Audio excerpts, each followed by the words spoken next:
আজকে যেহেতু ভাইয়ের জন্মদিন, তাই ভাইয়ের জন্মদিন উপলক্ষে আজকে হচ্ছে বাড়িতে পায়েস।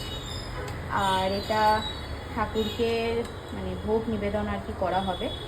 তো তাই জন্য এটা ঠাকুর ঘরের সামনেই, মানে একদম নিরামিষ ঠাকুরের জন্য সমস্ত জিনিস দিয়ে আমার ইচ্ছা হলো যে মানুষজনকে তো খাওয়ানোই হয়, আর ঠাকুরের জন্মাষ্টমী করা হয়।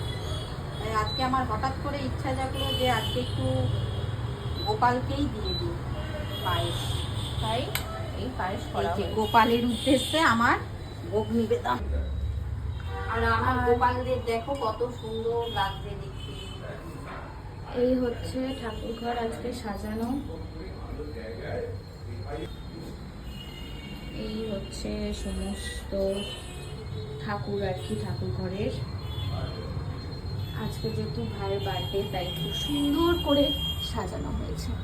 আর এই হচ্ছে আমাদের গোপুসোনা। এখানে মিষ্টি, পায়েস, ফল সমস্ত দিয়ে আজকে পুজো দেওয়া হয়েছে।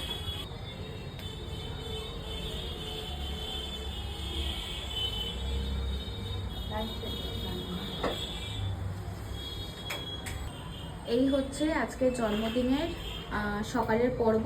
চলো এরপর কি কি হচ্ছে আমাদের বাড়িতে সব একে একে শেয়ার করব।